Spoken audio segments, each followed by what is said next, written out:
നമസ്കാരം സുഹൃത്തുക്കളെ, ജോയാണ്.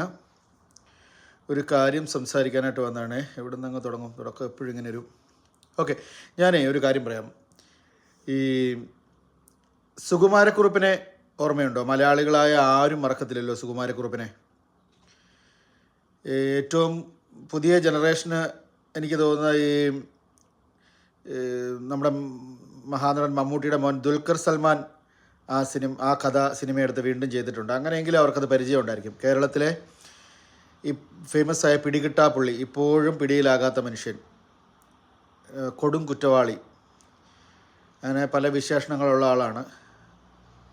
അതേ സമാനഗതിയിലുള്ള കൊലപാതകങ്ങൾ പിന്നീട് ഉണ്ടായിട്ടുണ്ടെങ്കിലും ഇയാളൊരു പിടികിട്ടാപ്പുള്ളിയായി കേരള പോലീസിന് നാണക്കേടായി ഇന്നും തലയ്ക്ക് മുകളിൽ നിൽക്കുന്ന ഒരു സംഭവമാണ്. ഞാൻ അങ്ങനെ പറയാൻ വന്നാലേ, സുകുമാരക്കുറുപ്പുകൾ എല്ലാ കാലത്തും ഉണ്ടായിക്കൊണ്ടിരിക്കും. അപ്പോൾ അത് UK ചില സുകുമാരക്കുറുപ്പുകളെ പറ്റി ഒന്ന് സംസാരിക്കാനായിട്ട് വന്നതാണ് കേട്ടോ. അപ്പോൾ സുകുമാരക്കുറുപ്പ് എന്താണ് ചെയ്തതെന്നുള്ളത് ചെറുതായിട്ടൊന്ന് പറയാം. എല്ലാവർക്കും അറിയാമെങ്കിലും ഇനി അറിയത്തില്ലാത്തവർക്കാണെങ്കിലും എന്ന് ഓർത്തു. കേരളത്തിലെ കുപ്രസിദ്ധി ആർജിച്ച ക്രിമിനൽ ചെയ്ത് കൊടും കുറ്റവാളിയായിട്ട് ഇപ്പോഴും പോലീസ് പിടിയിലാകാത്ത എല്ലാ കുപ്രസിദ്ധിയിലും എല്ലാ കാലത്തും ഈ സുകുമാരക്കുറുപ്പ് എന്ന് പറയുമ്പോൾ നമ്മുടെ മനസ്സിൽ ഓടിയെത്തുന്ന അല്ലെങ്കിൽ ആളുകൾക്കറിയുന്ന ഒരു കാര്യമുണ്ട്. എന്താണ് ആ ക്രൈം? ഇയാൾ ഒരു ഇൻഷുറൻസ് കമ്പനിയെ ഇൻഷുറൻസ് തട്ടിക്കാനായിട്ട് ചെയ്ത ഒരു കൊലപാതകമാണ്. അതിനുവേണ്ടി രൂപപ്പെടുത്തിയ ഒരു വലിയ ക്രൈമാണ്. ഇയാൾ ഗൾഫിൽ ജോലി ചെയ്തുകൊണ്ടിരുന്ന ഒരു മനുഷ്യനാണ്. അവിടുത്തെ കമ്പനിയിൽ അയാൾക്ക് ഇൻഷുറൻസ് ഉണ്ടായിരുന്നു. ആ ഇൻഷുറൻസ് കിട്ടണം, ജീവിച്ചിരിക്കെ തന്നെ കിട്ടണം. മരിച്ചാലാണ് വലിയ സംഖ്യ കിട്ടുക. മരിച്ചിട്ട് കിട്ടിയിട്ട് എന്താ കാര്യം?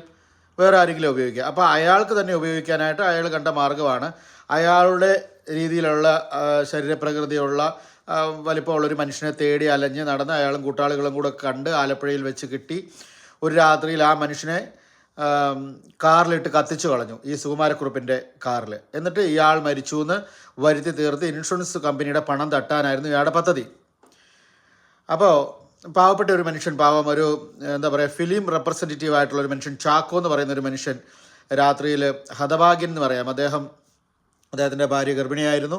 ആ സമയത്ത് അദ്ദേഹം ആലപ്പുഴയിൽ രാത്രിയിൽ തിയേറ്ററുകളിൽ ഡിസ്ട്രിബ്യൂഷൻ എന്തോ ചെയ്തിട്ട് അവിടെ നിൽക്കുമ്പോൾ സുകുമാരക്കുറുപ്പ് തേടി നടക്കുവാണ്. ഇങ്ങനെ ആരെയാണെന്ന് ഓർത്ത് അയാളുടെ രൂപത്തിലുള്ള ഒരാളിനെ അയാളും കൂട്ടാളികളും കാറിൽ തിരഞ്ഞ് നടക്കുമ്പോഴാണ് ഈ ചാക്കോയെ വഴിയരികിൽ കണ്ടെത്തുന്നത്. അങ്ങനെ ചാക്കോയെ പിടിച്ച് വണ്ടിയിൽ ലിഫ്റ്റ് തരാമെന്ന് പറഞ്ഞ് കയറ്റി മദ്യത്തിൽ വിഷമൊക്കെ ഒഴിച്ചു കൊടുക്കുക. അങ്ങനെ എന്തായാലും മയക്കുമരുന്ന് ഒഴിച്ചു കൊടുത്ത് അയാളെ കത്തിച്ച് പാടത്തേക്ക് ഇട്ടു. ഇതാണ് ആ കരട് രൂപം കേട്ടോ. ആ കഥ പറയാൻ വേണ്ടി വന്നല്ലോ, അറിഞ്ഞവർക്കത് ബോറാകണ്ട. ഞാനിന്നോട് പറഞ്ഞത്, ഞാനിപ്പോൾ പറഞ്ഞതെന്ന് വെച്ചാൽ ഈ ഇൻഷുറൻസ് കമ്പനിയെ തട്ടിക്കുന്ന പരിപാടിയില്ലേ, ഇത് എത്രയോ കാലമായിട്ടുണ്ട്. അപ്പോൾ ഈ ചാക്കോയുടെ ഈ കൊലപാതകത്തോടുകൂടി സുകുമാരക്കുറുപ്പ് ചെയ്ത ഈ വലിയ നന്മ, ഞാൻ സർക്കാസ്റ്റിക്കായിട്ട് പറഞ്ഞ അയാളുടെ ആ ഒരു ക്രൈം എന്ത് സംഭവിച്ചു? പിന്നീട് ഇൻഷുറൻസ് കമ്പനിക്ക് ഒരു മനുഷ്യരും വിശ്വാസമില്ലാതായിപ്പോയി. നമ്മളൊക്കെ ലൈഫ് ഇൻഷുറൻസും അതും ഒക്കെ ചേരും. പക്ഷേ നിങ്ങൾക്കറിയാമോ, കേരളത്തിൽ, എനിക്കൊന്ന് ഇന്ത്യയിൽ ഇപ്പോൾ ഒരു ഇൻഷുറൻസിന് നമ്മൾ ക്ലെയിം ചെയ്ത് കഴിഞ്ഞിട്ടുണ്ടെങ്കിൽ CBI കൊണ്ട് വരെയാണ് അവർ അന്വേഷിപ്പിക്കുന്നത്. എത്രയോ നാളുകൾ അവർ അന്വേഷണത്തിൽ നിർത്തും നമ്മളെ. നമ്മുടെ വീടിനടുത്ത് താമസിക്കുന്നവരുടെ അടുത്ത് പൈസ കൊടുത്തും അല്ലാതെ ഇല്ലാതെയൊക്കെ ആയിട്ട് നിരീക്ഷണത്തിൽ നിർത്തുക. കാരണം ഈ പറയുന്ന കാര്യങ്ങൾ, കൈയൊടിഞ്ഞോ കാലൊടിഞ്ഞോ മരിച്ചു എന്നൊക്കെ പറയുന്നതിനകത്ത് കള്ളത്തിന്, ഇതുപോലത്തെ കള്ളത്തിന് സുകുമാരക്കുറുപ്പാണ് ഇതിനകത്ത് ശരിക്കും പറഞ്ഞാൽ അതിൻ്റെ ഉപജ്ഞാതാവ്. അയാൾ കാരണമാണ് ഇപ്പോൾ ഇത്രത്തോളം നടന്നത്. ഇനി അതിപ്പോൾ UK എത്തി. UK ഇത് മുമ്പ് നടന്നിട്ടുണ്ടോ ഇല്ലയോ എന്നറിയത്തില്ല. കൺമുമ്പിൽ കാണുന്ന ഒരു കാര്യം പറയാതിരിക്കാൻ പറ്റത്തില്ലല്ലോ, അതുകൊണ്ട് പറഞ്ഞു കേട്ടോ.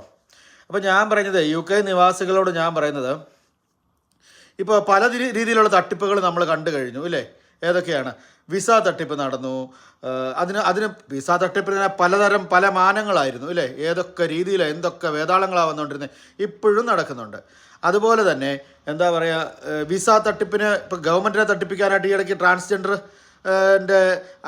ആൾക്കാരാണെന്നും പറഞ്ഞുകൊണ്ട് അതല്ലാത്ത ആൾക്കാർ അതാണെന്ന് നടിച്ചുകൊണ്ട് അങ്ങനെയാണെന്ന് പറഞ്ഞു കഴിഞ്ഞാൽ ഇവിടെ വിസ കിട്ടുമെന്ന് പറഞ്ഞുകൊണ്ട് ഈ ഇടയ്ക്ക് പുതിയൊരു ന്യൂസ് വന്നിട്ടുണ്ടല്ലോ. നമ്മുടെ ഇവിടെ ഒരു നടപ്പിടല്ലോ, നോക്കുമക്കളെ നോക്കുന്നുണ്ട്. അവനൊക്കെ ഇതാണെന്ന് എനിക്കറിയത്തില്ല. എന്തായാലും ആട്ടെ, എന്നാലും മലയാളികൾക്ക് പേര് കേൾപ്പിക്കാനായിട്ട് അങ്ങനെ കുറേ എണ്ണമുണ്ട്. അപ്പം ഞാൻ പറഞ്ഞത്, അപ്പം തട്ടിപ്പിന് പല വേർഷൻസ് നടന്നുകൊണ്ടിരിക്കുക. അപ്പം എനിക്കിതൊരു കൗതുകമായിട്ട് തോന്നി, എനിക്ക് പുതിയതായിട്ട് തോന്നി. നിങ്ങൾക്കറിയാമെങ്കിൽ നിങ്ങളും പറയുക, അത്രയേ ഉള്ളൂ. ഈ പുതിയതായിട്ട് ഇൻഷുറൻസ് കമ്പനിയെ തട്ടി ഇപ്പം നമ്മൾ കണ്ടിട്ടുണ്ട്. നമ്മളിവിടെ സാധനങ്ങളൊക്കെ വാങ്ങുമ്പോഴേ അതിന് ഒരു ഇൻഷുറൻസ് വെച്ച് കഴിഞ്ഞിട്ടുണ്ടെങ്കിൽ ഇവിടെ പലരും അതൊക്കെ കുറേ കഴിയുമ്പം പൊട്ടിച്ച് കളഞ്ഞും, അല്ലെങ്കിൽ ഇപ്പം ഒരു ടി വി വാങ്ങുന്നു, കുറേ നാൾ കഴിഞ്ഞ് അത് പൊട്ടിച്ച് കളഞ്ഞ് ക്ലെയിം ചെയ്തത് വാങ്ങുന്നതൊക്കെ ഞാൻ കണ്ടിട്ടുണ്ട്. ഞാൻ സ്റ്റുഡൻറ്റ് വിസ ചെയ്യുന്ന ഒരാളാണ്. ആ കാലത്ത് നടന്നൊരു കാര്യം ഞാൻ പറയാം. ഇത് നീണ്ടു പോകും കേട്ടോ, ഇതൊരു വിശദമായൊരു വിവരമായതുകൊണ്ടാണ് ആ കാര്യത്തിലോട്ടെത്താൻ ഞാൻ ഇത്രയും പറയുന്നത്. അതിൻ്റെ ഒരു ഭീകരത അറിയണമെന്നുണ്ടെങ്കിൽ ഇത്രത്തോളം രീതി പറയണ്ടേ. ഞാൻ സ്റ്റുഡൻറ്റ് വിസ ചെയ്യുമ്പോൾ ഒരു ദിവസം ഒരു ഹസ്ബൻഡ് ആൻഡ് വൈഫ് അവർ എൻ്റെ പരിചയമുള്ള ഒരാൾ വഴി എന്നെ ബന്ധപ്പെടുന്നു. എൻ്റെ ഹസ്ബൻഡ് പരിചയപ്പെടുന്നു. അതിന് വിസ ചെയ്യണം, ഭാര്യയ്ക്ക് വേണ്ടിയിട്ടാണ് വിസ ചെയ്യേണ്ടത്. അപ്പോൾ ഭാര്യ മുമ്പ് ഇവിടെ പഠിച്ചിട്ട് പോയ ഒരാളാണ്, അതുകൊണ്ട് പെട്ടെന്ന് തന്നെ കിട്ടാൻ സാധ്യതയില്ല സാറേ എന്നൊക്കെ പറഞ്ഞ് ഇവർ വരുവാണ്. അങ്ങനെ വന്നിട്ട് ഈ പെൺകുട്ടിയോട് സംസാരിക്കുമ്പോൾ ഈ പെൺകുട്ടിക്ക് വലിയൊരു താല്പര്യമില്ലാത്ത പോലെ അവിടെയും തട്ടി ഇവിടെയും തട്ടി. അപ്പോൾ ഞാൻ ഓർത്ത് എന്താ സംഭവം, എന്തോ ഒരു ദുരൂഹത മണക്കുന്നത്. ഈ പെണ്ണ് പാസ്സായില്ല, അതോ ഇവിടെ വല്ല പ്രശ്നം ഉണ്ടാക്കിയിട്ട് പോയതാണ് എന്തെങ്കിലും. അങ്ങനെ നിന്ന് ഒരു ദിവസം ഈ പെൺകുട്ടി കല്യാണം കഴിഞ്ഞ് കുറച്ച് നാളായതേ ഉള്ളൂ. കുറച്ച് കഴിഞ്ഞപ്പോൾ ഈ പെൺകുട്ടി പറഞ്ഞു, സാറേ ഞാൻ നിങ്ങളുടെ നമ്പറിൽ ഒന്ന് വിളിക്കട്ടെ എന്നൊക്കെ ചോദിച്ചു. കുറച്ച് കാലം മുമ്പത്തെ കേട്ടോ, അവരിവിടെ വന്നു കേട്ടോ, കേൾക്കുന്നുണ്ടായിരിക്കും എന്തേലും ആട്ടെ. അപ്പം ഈ പെൺകുട്ടി വിളിച്ചു കഴിഞ്ഞിട്ട് എന്നോട് പറഞ്ഞു, ഞാനൊരു കാര്യം പറയാം, അതായത് എനിക്കൊരു പ്രശ്നമുണ്ട്. ഞാൻ അവിടെ പഠിച്ച് ഇങ്ങോട്ട് നിർത്തിപ്പോരുന്ന സമയത്ത് ഞാൻ അവിടുന്ന് കുറേ മൊബൈലും ലാപ്ടോപ്പും അങ്ങനെയുള്ള കുറേ കാര്യങ്ങളൊക്കെ എടുത്തിട്ടാണ് പോകുന്നത്. അപ്പോൾ അതിൻ്റെ ഒന്നും പൈസ അടയ്ക്കാതെ ഞാൻ ഇങ്ങോട്ട് പോകുന്നതല്ലേ, ഇനി ഞാൻ വിസ എൻട്രി ചെയ്യുമ്പോഴേ എന്നെ അറസ്റ്റ് ആകത്തില്ലേ, ഇതാണ് ആ ഭയം. അത് ഹസ്ബൻഡിനോട് പറയത്തില്ല, ഇത്രയും വലിയൊരു പെരുങ്കള്ളി ഞാൻ കിട്ടി നമ്മുടെ അവിടെ റിലേഷൻ പ്രശ്നമാകത്തില്ലേ, അങ്ങനെയൊക്കെയുള്ള വിഷയങ്ങളൊക്കെ ഉണ്ട്. പിന്നെ അതുപോട്ടെ, അതൊന്നും പ്രശ്നമില്ല, ഇതൊക്കെ ഇൻഷുറൻസ് കമ്പനി ഉള്ളതാണ്, അതൊക്കെ ഗവൺമെൻറ് അത് എടുത്തോളൂ എന്നൊക്കെ പറഞ്ഞ് നമ്മൾ അതൊക്കെ സമാധാനിപ്പിക്കും. എന്നിട്ടും പെണ്ണ് മേടിച്ച് പറിച്ച് ഇവിടെ വന്ന് ഇറങ്ങിയപ്പോൾ എന്നോട് വേണ്ട, ഞാൻ മുഴുവൻ പറയുന്നില്ല, പറഞ്ഞിട്ട് അവർ ഓർക്കുമല്ലോ, പോട്ടെ. അപ്പം അങ്ങനെയൊക്കെ നിൽക്കുന്നു. അങ്ങനെയൊക്കെ അതും ഒരു തട്ടിപ്പിൻ്റെ ചെറിയ വേർഷൻ അങ്ങനെയൊക്കെ ചെയ്യുന്നുണ്ട് കേട്ടോ, നിസ്സാരമായിട്ട് പറയണ്ട. നമ്മളിലൊക്കെ പലർക്കും പറ്റുന്ന കാര്യങ്ങൾ ഇതൊക്കെ. പക്ഷേ ഇതിലൊക്കെ അത്ഭുതം എന്നാണെന്നറിയാമോ? എനിക്ക് അത്ഭുതവും ആശ്ചര്യം തോന്നുന്നൊരു കാര്യം ഞാൻ പറയാം. ഇത് നിങ്ങളുടെ ഇടയിൽ ഉണ്ടെങ്കിൽ നിങ്ങളും ഒന്ന് അന്വേഷിച്ചോണം. ഇവിടെ ഗവൺമെൻറ്റിനെ പറ്റിക്കാനായിട്ട് രോഗം പറഞ്ഞിട്ട് ഇൻഷുറൻസ് ലൈഫ് എടുക്കുന്നു, ലൈഫ് ഇൻഷുറൻസ് എടുത്തു കഴിഞ്ഞിട്ട് ജോബ് പ്രൊട്ടക്ഷനും അതും ഇതൊക്കെ എടുത്തു കഴിഞ്ഞിട്ട് എൻ്റെ നാക്ക് ചുറ്റിപ്പോയി പറഞ്ഞു, ആൾക്കാർ രോഗിയാണെന്ന് അഭിനയിക്കുകയാണ്.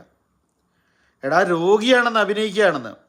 ഈ രോഗം എങ്ങനെ നമ്മൾ കണ്ടുപിടിക്കും? ഡോക്ടർമാർക്ക് പോലും പറയാൻ പറ്റത്തില്ല, നാക്കുളുക്കുന്ന കൊണ്ട് രോഗങ്ങളും കൊണ്ട് വന്നിരിക്കും. നമ്മുടെ ജഗദീഷ് ശ്രീകുമാർ ചിലപ്പോൾ പറയത്തില്ല, ചില സിനിമയ്ക്കകത്ത് അദ്ദേഹത്തിൻ്റെ രോഗത്തെപ്പറ്റി പറയുന്ന ഓരോരോ പറയത്തില്ലേ, ഇങ്ങനെ മിഡില്ല എങ്ങനെ ഒംബ്ലേക്കറ്റാന്നൊക്കെ കൂട്ടി ഓരോ പേരുമല്ല എന്ന് പറഞ്ഞ കൂട്ട് ലോകത്ത് ആരും കണ്ടിട്ടില്ലാത്ത കൂട്ട് രോഗങ്ങളാണ് ഓരോ മനുഷ്യർക്ക്. എടാ, പുല്ല് പോലെ പയറ് പോലെ ഓടിച്ചാടി നടന്ന മനുഷ്യരെ പെട്ടെന്ന് കണ്ടങ്ങിരിക്കും ജനങ്ങളെ എന്ന് പറഞ്ഞ് അതിൻ്റെ കാര്യം പറഞ്ഞ പോലെയാണ് ആൾക്കാർ. എടാ, രോഗം വരുന്നവരെ നമുക്ക് മനസ്സിലാവും, ശരിയല്ലേ? നമുക്ക് ആർക്ക് വെള്ളം വരും? ഇപ്പോൾ ഇത്രയോ ശബ്ദത്തിൽ സംസാരിച്ചുകൊണ്ടിരിക്കുന്ന നമുക്ക് നാളെ എന്നാ പറ്റുന്ന ദൈവത്തിനെ അറിയത്തുള്ളൂ. പക്ഷെ അത് അഭിനയിച്ചാലോ? ജീവിതത്തിൽ ഇതുപോലെ അഭിനയിച്ച് പണം തട്ടുക എന്ന് പറയുന്നത് എത്ര ഞാൻ പറയാം, ഇവിടെ ഞാൻ ഈ വന്നിട്ട് എന്തോരം മനസാക്ഷി കെട്ട മനുഷ്യരെ കണ്ടെന്നറിയോ? എത്ര സൈസ് മനുഷ്യരാണ്. അവർ പണത്തിന് വേണ്ടി എന്തും ചെയ്യുകയാണ്, പണം കിട്ടാനായിട്ട് എന്തും ചെയ്യണം. രോഗം ആരോഗ്യമുള്ള ഒരു ജോലി ചെയ്ത് അത്യാവശ്യം പൈസ പോരെ, ഭാര്യ ഭർത്താവ് മക്കളൊക്കെ ഉണ്ട്, നിങ്ങളെ ജീവിക്കാനായിട്ട് ഈ രാജ്യത്ത് അത്യാവശ്യം പൈസയൊക്കെ കിട്ടുന്നേ. അല്ലെങ്കിൽ ബിസിനസ് ചെയ്യാം, അത് ഇവിടെ തട്ടിച്ചേ പൈസ എടുക്കുകയുള്ളൂ, കട്ടേ പൈസ എടുക്കുകയുള്ളൂ, വല്ലവൻ്റെയും പൈസ തട്ടിച്ചേ എടുക്കുകയുള്ളൂ എന്ന് പറഞ്ഞാൽ എന്താ ചെയ്യുക? ഞാനിപ്പോൾ ഇത്ര ശബ്ദം ഉയർത്തി പറഞ്ഞത് സുകുമാരക്കുറുപ്പിൻ്റെ ഇവിടെ അത്യാവശ്യം ഇൻഷുറൻസ് ക്ലെയിം ചെയ്താൽ പെട്ടെന്ന് തന്നെ കിട്ടാറുണ്ടോ? ഇൻഷുറൻസ് കമ്പനികൾ ഇപ്പോൾ ചേട്ടന്മാരുണ്ടല്ലോ, നമ്മളെ ഓരോ നിമിഷം വിളിച്ചുകൊണ്ടിരിക്കുന്ന ഇൻഷുറൻസ് കമ്പനിയിലെ ചേട്ടന്മാരുണ്ട്. നിങ്ങളൊക്കെ ഇത് കേൾക്കുന്നുണ്ടോ? നിങ്ങളുടെ ഉപദേശം വഴി ആരെങ്കിലും ഇത് ചെയ്യുന്നുണ്ടോ എന്ന് എനിക്കറിയത്തില്ല. എനിക്ക് നേരിട്ട് കണ്ട പലരും മിണ്ടാതിരിക്കുന്ന വിഷയമാണ്. ഞാൻ കാണുന്ന കാര്യങ്ങൾ, എനിക്ക് സംശയം തോന്നുന്ന കാര്യങ്ങൾ ഞാനതേപ്പറ്റി അന്വേഷിച്ച് പഠിച്ചപ്പം എനിക്ക് തോന്നി. മലയാളി ചെയ്ത കാര്യമാണ് പറയുന്നത്. ഞാൻ കണ്ട ഒരു മലയാളികൾ പലരും ചെയ്യുന്നുണ്ടാവാം. അപ്പോൾ ഈ ഒരു കമ്മ്യൂണിറ്റിയിലെ ആൾക്കാരെന്നോട് പറയുകയാണ്, അവിടെ ഇങ്ങനെ ഒരു കാര്യം നടക്കുകയാണ്, അവർക്കൊക്കെ അത് പറയാൻ ബുദ്ധിമുട്ടും പേടിയാണ്. ഇത് സത്യസന്ധമായിട്ട് പരസ്യമായ പറ്റിക്കലാണ് നടക്കുന്നത്. രോഗം അഭിനയിക്കണം, വയ്യാണ്ടായി എന്ന് പറഞ്ഞുകൊണ്ട് ഒരാൾ ക്ലെയിം ചെയ്യുന്നു. അതിൻ്റെ പേരിൽ ഒന്ന് ഓർത്ത് നോക്കിയാൽ നമ്മളെല്ലാവരും ഇതിപ്പോൾ കുഴപ്പം എന്നറിയോ? ഞാനിതിപ്പോൾ സംസാരിച്ചതിൻ്റെ കാര്യം പറയാവേ. നമ്മുടെ ഇന്ത്യൻ പീനൽ കോഡിൽ പറയുന്നില്ലേ, കുറ്റം ചെയ്യുന്നവനും കുറ്റം ചെയ്യുന്നവനെയൊക്കെ കൂടുതലാണെന്ന് തോന്നുന്നു പറഞ്ഞു, ഈ കുറ്റത്തിന് കൂട്ടു നിൽക്കുന്നവൻ ഇല്ലേ, ഈ ക്രൈം ചെയ്ത് ഒളിപ്പിച്ചവനെയും അല്ലെ ആ ക്രൈമിന് സഹായിച്ചവനെയൊക്കെ പിടിച്ച് ഏറ്റവും കൂടുതൽ ശിക്ഷ കിട്ടുന്നത് എന്ന് പറയുന്ന പോലെ ഇവരെ ഈ ചുറ്റിപ്പറ്റി ഇവർക്ക് സഹകരിക്കുന്നവരുടെ അവസ്ഥ തന്നെ, ഇവരുടെ മാനസികാവസ്ഥ തന്നെ. സ്വയം നോക്കുമ്പോൾ ഇത്രയും വലിയ കള്ളത്തരത്തിന് കൂട്ടു നിന്നു നാളെ നിങ്ങൾക്ക് തോന്നത്തില്ലേ? ഈ കൂട്ടു നിൽക്കുന്ന മനുഷ്യരോടാണ് എൻ്റെ ചോദ്യം. പിന്നെ മിണ്ടാ നിൽക്കുന്ന കുറേ പേരെന്ന് പറഞ്ഞാൽ നിസ്സംഗരായ കുറേ ആൾക്കാരാണ്, എനിക്ക് എന്നെങ്കിലും ചെയ്യട്ടെ, നമുക്കിതിൻ്റെ ഒന്നും ആവശ്യമില്ല എന്ന് പറഞ്ഞ് അങ്ങനെ നിൽക്കുന്നതുകൊണ്ടൊക്കെ ഉള്ള കുഴപ്പം എന്നാണെന്നറിയോ? ഈ സുകുമാരക്കുറുപ്പിൻ്റെ പോലെ ഇരിക്കും. നാളെ ആവശ്യമുള്ള ഒരാളിന് ഒരു ഇൻഷുറൻസ് ക്ലെയിം ചെയ്യുന്ന സമയത്ത് കിട്ടാണ്ടാവും. ഈ രാജ്യത്ത് ഇപ്പോൾ പല രീതിയിലും പല നടപടികളും വന്നു തുടങ്ങിയിട്ടില്ലേ, കണ്ടില്ലേ? ചാരിറ്റി സേവനങ്ങൾ കൊണ്ട് റിസീവ് ചെയ്ത് ഇമിഗ്രൻസ് മുഴുവൻ വന്നിട്ട് ഇവിടെ പ്രശ്നങ്ങളായി എന്തൊക്കെയായി മാറി. കണ്ടില്ലേ? നമുക്കിപ്പം ഓരോന്ന് എടുത്ത് പറയുന്നില്ല, നീണ്ടു പോകുമല്ലേ വീഡിയോ, അതുകൊണ്ട് പറയുന്ന. അപ്പം ഞാൻ പറഞ്ഞ ഈ ഇൻഷുറൻസ് തട്ടിപ്പൊക്കെ എല്ലാവർക്കും അറിയാവുന്ന ആൾക്കാർ, ഒരു മലയാളി കമ്മ്യൂണിറ്റിയിൽ അവർ പറയും അവർക്കൊക്കെ അറിയാവുന്ന ഒരാൾ, അത് സ്ത്രീയോ പുരുഷനോ ഒന്നും ഞാൻ പറയുന്നില്ല, ഒരാൾ അവർ പിറ്റേന്ന് കുറച്ച് നാളുകൾക്ക് ഉള്ളിൽ അവരങ്ങ് അഭിനയം തുടങ്ങുവാണ്. അപ്പോൾ ഇവർക്കൊക്കെ അവർ ഒത്തിരി കൈൻഡായി ഹെൽപ്പ് ചെയ്യാനൊക്കെ എല്ലാവരും ശ്രമിച്ചു കഴിഞ്ഞ് പിന്നീട് നിരീക്ഷിച്ചപ്പോഴാണ് മനസ്സിലായത് ഇത് അഭിനയമാണ്, ഇത് ഇൻഷുറൻസ് തട്ടാനുള്ള സാഹചര്യമാണ്. അപ്പോൾ സുഖമില്ലാതാകുന്നു, അഭിനയിക്കുന്നു, തീരെ വയ്യാണ്ടാകുന്നു, അതിൻ്റെ പേര് ക്ലെയിം ചെയ്യുന്നു, അതിൻ്റെ പേര് ഹാൻഡിക്യാപ്ഡ് ആണെന്ന് പറഞ്ഞുകൊണ്ട് അതിനുള്ള വണ്ടി കിട്ടുന്നു, അത് കിട്ടുന്നു, ഇത് കിട്ടുന്നു, ഭയങ്കര സംഭവങ്ങൾ. അപ്പോൾ ഓരോ വ്യക്തികളും, അപ്പം നമ്മളൊക്കെ ഇതൊക്കെ അറിയുമ്പം അയ്യോ ഇങ്ങനെയൊക്കെ ഉണ്ടോ എന്നൊക്കെ നമ്മൾ ചിന്തിക്കുകയാണ്. അപ്പോൾ അവിടെയുള്ള ആളുകൾ പറയുന്നില്ല, ഞങ്ങൾ ഓരോരുത്തരും കുറേ നാളുകളായിട്ട് നിരീക്ഷിച്ച വിഷയമാണിത്, എങ്ങനെ ഇത് ചെയ്യാൻ പറ്റും. അപ്പം ഞാനിങ്ങനെ ഓർത്തു, നമ്മുടെ നാട്ടിലെ പോലെ ഇതിനൊക്കെ സ്ട്രോങ് എൻക്വയറി ഉണ്ടാവത്തില്ലേ? അല്ല, എനിക്ക് ഇൻഷുറൻസിന് ഈ വിളിക്കുന്ന മനുഷ്യരോടാണ് ചോദിക്കാനുള്ളത്, ഇങ്ങനെ ആരെങ്കിലും തട്ടിക്കാൻ ശ്രമിക്കുന്നുണ്ടെങ്കിൽ രാജ്യത്തിൻ്റെ പണം, ഇപ്പോൾ ജോയുടെ പണമാണോ എന്ന് ഓർത്ത് ജോയിന്ദ്രനെ വേദനിക്കുന്ന ചോദിച്ച് നിങ്ങൾ പറയരുത്. എൻ്റെ കാര്യം ഞാനീ പറയുന്നത്, അർഹതപ്പെട്ടവർക്ക് പോലും നാളെ ഇത് നിഷേധിക്കപ്പെടും ഇങ്ങനെയുള്ള വൃത്തികേടുകൾ ആളുകൾ കാണിക്കുമ്പോൾ. അപ്പോൾ കുറച്ച് പേര് മിടുക്കന്മാരും ഈ രാജ്യത്ത് വരാനായിട്ട് എന്തോരം ആളുകൾ പ്രാർത്ഥിച്ച് കഷ്ടപ്പെട്ട്, നല്ലൊരു രാജ്യമല്ലേ, അവിടെ വന്ന് എല്ലാ സാഹചര്യത്തിലും ജീവിച്ച് അവർ തരുന്ന എല്ലാ ആക്സസും ഉപയോഗിച്ച് ജീവിച്ച് കഴിഞ്ഞിട്ട് പിന്നെ അവരെ പറ്റിക്കുകയും കൂടെ ചെയ്യേണ്ട കാര്യം എന്നാണ് ഇരിക്കുന്നത്. ആ പറ്റിക്കുന്നതുകൊണ്ട് മറ്റുള്ളവർക്കത് കുഴപ്പമാണെന്നുണ്ടെങ്കിൽ എന്ത് ചെയ്യും? ഒന്ന് ഓർത്ത് നോക്കിക്കേ. എനിക്ക് മേലെ എന്ന് പറഞ്ഞാൽ ഞാൻ തളർന്ന് കിടക്കുക, ഡോക്ടർ തപ്പിയിട്ട് ഡോക്ടറോട് പറയാം എനിക്ക് വയ്യ, അയാൾക്ക് കണ്ടത് പറ്റത്തല്ല, എന്നിട്ട് അവസാനം അയാൾ എഴുതി കൊടുക്കുക ഏതാണ്ട് മേലാത്തത് തന്നെയാണ്, ഏതാണ്ട് ഞരമ്പൊക്കെ വിളിക്കുന്നത് കണ്ടായിരിക്കും, അല്ലെങ്കിൽ വേറെ എന്തെങ്കിലും പറ്റിയതായിരിക്കും എഴുതി കൊടുക്കും. ഇത് എന്തുവാടാ ഇത് എന്ത് രോഗമാടാ? ഇത് എന്നാ സൈസ് രോഗമാണ് ഇത്? എന്തിനാടാ ഇങ്ങനത്തെ പൈസ? തലമുറകളൊക്കെ ഇതൊക്കെ അനുഭവിക്കുമോ? അപ്പോൾ ഇത് ഭയങ്കര ദുഃഖകരമായ ഒരു കാര്യമാണ്.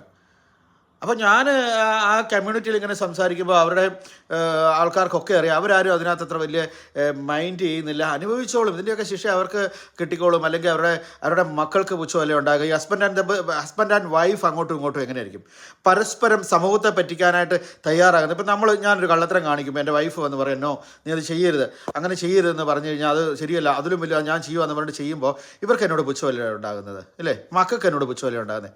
ഇതുകൊണ്ട് കൊണ്ടേ കൊടുത്ത ആരുണ്ണൂന്ന് ഈ പറയുന്നത്. അപ്പം ഞാനിപ്പോൾ പറഞ്ഞു വന്നത് എങ്ങനെയാണ്, മലയാളികൾ നിങ്ങൾ ഓർത്തോണം. ഇപ്പം ഞാൻ പലപ്പോഴും കണ്ടിട്ടുണ്ട്, പലരും പല ഭാഗത്തുമുണ്ട്, ചിലരിപ്പോൾ ഈ NHS അങ്ങ് സിക്ക് ലീവ് അങ്ങ് എടുത്ത് തകർക്കുന്ന കാണാം, വയ്യ എന്ന് പറഞ്ഞാൽ അങ്ങ് നീട്ടുവാണ്. ജോബ് സീക്കേഴ്സ് അലവൻസ് വാങ്ങി ക്യാഷ് ഇൻ ഹാൻഡ് ചെയ്യുന്ന ആൾക്കാരെ ഞാൻ കണ്ടിട്ടുണ്ട്. നമ്മുടെ മലയാളികളുടെ കാര്യം ഞാനിപ്പോൾ പറഞ്ഞുകൊണ്ടിരിക്കുന്നത്. തട്ടിപ്പിൻ്റെ പല മുഖങ്ങൾ കണ്ടിട്ടുണ്ട്. ഇതൊക്കെ പിടിക്കപ്പെടുമ്പോൾ ഉണ്ടല്ലോ, നാളെ അർഹതപ്പെട്ട ആൾക്കാർക്ക് ഇത് നിഷേധിക്കപ്പെടും. ഞാനിപ്പോൾ കാണുന്ന ഏറ്റവും വലിയൊരു ഇൻഷുറൻസ് തട്ടിക്കാനായിട്ട് വലിയ എമൗണ്ടാണ് ഉദ്ദേശിക്കുന്നത്, വലിയ എമൗണ്ട് തട്ടിക്കാനായിട്ട് വലിയൊരു അഭിനയം ഒരു സൊസൈറ്റി എന്നോട് പറഞ്ഞു. ഞാനതിനെപ്പറ്റി നിരീക്ഷിച്ചു, ഞാനതിനെക്കുറിച്ച് കുറച്ച് കണ്ടുപിടിച്ചു, കുറച്ച് കാര്യങ്ങൾ മനസ്സിലാക്കി, ആളുകൾ പറയുന്നത് കേട്ടു, ഞാനിപ്പം അതുകൊണ്ട് ഞാനിത് സംസാരിക്കാനായിട്ട് വന്നേ. നാളെ എനിക്ക് മേലെന്ന് പറഞ്ഞാൽ നിങ്ങൾ വന്ന് എൻ്റെ എല്ലായിടം തപ്പി നോക്കുമോ, പിടിച്ച് നോക്കുമോ, എടുത്ത് നോക്കുമോ, നിങ്ങൾക്ക് ആർക്കെല്ലാം അറിയാൻ പറ്റുമോ? ഞാൻ മേലെന്ന് പറഞ്ഞാൽ ഒരു മര്യാദയുള്ളൊരു രാജ്യം, അവരങ്ങനെ വലിയ അവിശ്വസിക്കുന്നവരായതുകൊണ്ടല്ലേ നടക്കുന്നത്. നമ്മുടെ നാട്ടിലെ പോലെ സുകുമാരക്കുറുപ്പ് തട്ടിച്ചപ്പോൾ CBI വിട്ടെന്ന് പറഞ്ഞാൽ ഇങ്ങോട്ട് വിട്ട് കഴിഞ്ഞാൽ എന്നാ ചെയ്യും? അപ്പം ഇതൊക്കെ എന്തു വലിയ മഹാമോശമാണ്. ഇത് അനുഭവിക്കാൻ പോകുന്ന പൈസ അല്ലെന്നേ, ഇതൊക്കെ ഹോസ്പിറ്റലിൽ കൊണ്ട് കൊടുക്കുമോ, തലമുറകൾ നശിക്കുന്ന പൈസയാണ് നിങ്ങൾ ഈ കാണിക്കുന്നത്, നിങ്ങൾ വൃത്തികേടായി കാണിക്കുന്നത്. നിങ്ങൾ ഒരു നല്ല രാജ്യത്ത് വരാനായിട്ട് ഇവിടുന്ന് കരഞ്ഞ് കണ്ണുനീര് തൂവിപ്പോയ എത്ര മനുഷ്യരുണ്ട് ഈ രാജ്യത്ത് നിലനിൽക്കാൻ പറ്റാതെ, എത്രയോ പൗണ്ടുകൾ മുടക്കി, ഇല്ലേ? ഇവിടെ ഒന്ന് പിടിച്ച് നിൽക്കാൻ പറ്റാത്തവർ. അങ്ങനെയുള്ള മനുഷ്യരുടെ ഇടയിലാണ് ജോലി ചെയ്യാനുള്ള എല്ലാ സാഹചര്യമുള്ള എല്ലാ രാജ്യത്തിൻ്റെ എല്ലാ നാഷണാലിറ്റിയും കാര്യങ്ങളൊക്കെ ഉള്ള മനുഷ്യർ പിന്നെ വേർപ്പിൻ്റെ അസുഖമോ? ഇതെന്ത് മര്യാദകേടാ? ഈ കൂട്ടു നിൽക്കുന്നവരോട് ഞാനൊരു കാര്യം പറയാം, ഈ പങ്കാളികളായ നിങ്ങളും ഇതിനകത്ത് അനുഭവിക്കും. നല്ലതല്ല, നിങ്ങളൊക്കെ ഒഴിഞ്ഞു മാറണം ഇതിനകത്ത്, ഞങ്ങളിതിനകത്ത് ഇടപെടുത്തരുത്. നിങ്ങളായിക്കോ, നിങ്ങൾ കട്ടു, അതിനൊരു ഷെയറും വാങ്ങാൻ പോലും നിൽക്കരുത്. എല്ലാ കാര്യത്തിലും എല്ലാവരെയും വിമർശിക്കുന്ന എല്ലാ കാര്യങ്ങളും പറയുന്ന മനുഷ്യരുടെ ഇടയിലാണ് ഇതൊക്കെ നടക്കുന്നെന്നുള്ളതാണ് ഏറ്റവും വലിയ അത്ഭുതം. അപ്പം ഞാൻ ഓർക്കുന്നത് എന്നാണെന്നറിയോ, നമ്മളിപ്പോൾ ഇത്ര ചിന്തിക്കുന്നുള്ളേ, നമ്മളെല്ലാവരും ഇങ്ങനെ നിൽക്കുന്നിടത്ത്, നമ്മൾ കുറേ പേര് നിൽക്കുന്നിടത്ത് നമുക്കറിയാം ഇതൊരു പകൽവെട്ടത്ത് നമ്മൾ കുറേ പേര് നിൽക്കുമ്പോൾ ഒരാൾ വന്നിട്ട് ഇത് രാത്രിയാണെന്ന് നമ്മൾ അംഗീകരിക്കുമോ? ഇനി അയാളെ ഭയപ്പെട്ടോ അയാളുടെ പൈസ മേടിച്ചിട്ടോ അയാളുടെ വല്ല ആണെന്നുണ്ടെങ്കിൽ വേണം ശരി രാത്രിയാണെന്ന് പറയും. എന്നെ സംബന്ധിച്ച് ഞാൻ സമ്മതിക്കത്തില്ല, ഞാൻ എന്ത് വന്നാലും ഞാനത് പറയും, അത് വെട്ടമാണ്, രാത്രിയല്ല എന്ന് പറയും, അല്ലേ? എന്ന് പറഞ്ഞാൽ ഒരുത്തൻ കള്ളത്തരം കാണിക്കുമ്പോൾ അതിൻ്റെ കൂടി എന്ന് വെച്ചാൽ ഞാനൊരു ആ സമൂഹത്തിൽ എല്ലാ മനുഷ്യർക്കും അതറിയാം. അവരുടെ പാരിഷ് പ്രീസ്റ്റിനറിയാം. അദ്ദേഹം പിന്നെ വല്ലാത്ത രീതിയിൽ ഇഗ്നോർ ചെയ്യുന്നുണ്ടെന്ന് ഞാൻ അറിഞ്ഞു. അദ്ദേഹം വല്ലാത്ത രീതിയിൽ ഇഗ്നോർ ചെയ്തു. സാധാരണഗതിയിൽ പോയി പ്രത്യേകിച്ച് അടുത്തേക്ക് എന്ന് അനുഗ്രഹിച്ച് പ്രാർത്ഥിക്കുന്നതിന് പകരം അദ്ദേഹം മാറിപ്പോകുന്നതായിട്ടാണ് ഞാൻ മനസ്സിലാക്കിയിരിക്കുന്നത്. അപ്പോൾ ആ സമൂഹത്തിലെ എല്ലാ മനുഷ്യർക്കും അറിയാം ഇത് കുഴപ്പമാണ്, ഇവർ കള്ളത്തരമാണ് കാണിക്കുന്നുള്ളത്. ആ കള്ളത്തരത്തിൽ നിങ്ങളൊന്നും വിചാരിച്ചാൽ കുഴപ്പമില്ല, ഞങ്ങൾ ഇവിടുന്ന് പറ്റിച്ചിട്ട് പോകുമെന്നും പറഞ്ഞുകൊണ്ട് ഇങ്ങനെ തുടങ്ങിയാൽ എന്ത് ചെയ്യും? നാണമില്ലെന്നാണ് ഞാൻ ചോദിക്കുന്നത്, നാണമില്ലെന്ന്. ഞാനടക്കമുള്ള ആൾക്കാർ ഇതൊക്കെ കേട്ടപ്പോൾ അതൊന്നും ശരിയല്ല, നിങ്ങൾ പറയുന്നത് അല്ല ശരി, അതൊക്കെ സിക്കായിട്ടുള്ളത് തന്നെയാണ്, നിങ്ങളിതിന് അങ്ങനെയുള്ള കാര്യങ്ങൾ ഇങ്ങനെയൊക്കെ ആൾക്കാർ ഇങ്ങനെയൊക്കെ ചെയ്യും. അതിൻ്റെ പല പല തെളിവുകൾ കേട്ട് കഴിഞ്ഞപ്പോഴേക്കും നമ്മൾ ഞെട്ടിപ്പോയി. ഇങ്ങനെയൊക്കെ ചെയ്യാൻ പാടുണ്ടോ? വലിയ എമൗണ്ട് തട്ടിക്കാനായിട്ടിരിക്കുകയാണ്, വലിയ എമൗണ്ട് തട്ടിക്കാനായിട്ടിരിക്കുകയാണ്. അവസാനം സുകുമാരക്കുറുപ്പിന് പറ്റിയതുപോലെ പറ്റാതിരിക്കട്ടെ മനുഷ്യരെ. നിങ്ങൾക്കൊരു കുടുംബജീവിതമുണ്ട്, മക്കളുണ്ട്, സമാധാനമായിട്ട് ജീവിക്കാനുള്ള എല്ലാ സാഹചര്യം ഉള്ളിടത്ത് നിങ്ങൾ ഈ മഹാകള്ളത്തരം കാണിച്ചു കഴിഞ്ഞിട്ടുണ്ടെങ്കിൽ ഓരോ മനുഷ്യരും നിങ്ങളെപ്പറ്റി സംസാരിക്കുന്നത് എന്താണെന്ന് ഞാനവിടെ കേട്ടു. നിങ്ങൾക്ക് അല്പമെങ്കിലും ഉളുപ്പുണ്ടെങ്കിൽ നിങ്ങളിങ്ങനെ പരസ്യമായിട്ട് രോഗിയായിട്ട് അഭിനയിക്കരുത്. രോഗമൊക്കെ എത്ര നിസ്സാരമാണ്. അതേമേ ഓരോ രോഗം വന്ന മനുഷ്യരെയൊക്കെ നിങ്ങൾ കണ്ടിട്ടുണ്ടോ? ഇല്ലേ? മഹാമോശം. പണത്തിന് വേണ്ടി മനുഷ്യർ എന്തും കാണിക്കുന്നൊരു കാലഘട്ടം. ആരും എവിടെ എന്തെന്നൊന്നും പറയുന്നില്ല. നിങ്ങളുടെ കൂട്ടത്തിലുണ്ടെങ്കിൽ നിങ്ങൾ അന്വേഷിച്ചോ. നിങ്ങളുടെ കൂട്ടത്തിൽ ഈ അഭിനയിക്കുന്നവരൊക്കെ ഉണ്ടെങ്കിൽ നിങ്ങളൊന്ന് ശ്രദ്ധിച്ചോ. ചോദ്യം ചെയ്യേണ്ടതൊക്കെ ചോദ്യം ചെയ്യണമെന്നേ. അല്ല നമ്മളെല്ലാവരും ഇങ്ങനെ മിണ്ടാതെ പേടിച്ച് ഇങ്ങനെ കംപ്ലീറ്റ് അരാജകത്വമായിരിക്കത്തില്ലേ? എൻ്റെ ഭാഗത്ത് തെറ്റുണ്ടെങ്കിൽ നിങ്ങൾ പറയണമെന്നേ. ഇവിടെ ഇപ്പോൾ എന്നാന്ന് വെച്ച് കഴിഞ്ഞാൽ ഒരു വിഷയം വരുമ്പോഴേ സോഷ്യൽ മീഡിയയിലൂടെ വന്ന് അങ്ങ് ആക്രമിച്ച് നശിപ്പിച്ച് അങ്ങോട്ട് അങ്ങനെയല്ല. അതിന് മുമ്പ് എൻ്റെ കാര്യം ഒന്ന് ചോദിക്കുന്നതിന് കുഴപ്പമൊന്നുമില്ല, ഇല്ലേ? മഹാതട്ടിപ്പ് നടക്കുക, മഹാതട്ടിപ്പ്. അത് അവസാനം എല്ലാവർക്കും കുഴപ്പത്തിലോട്ടെത്തും.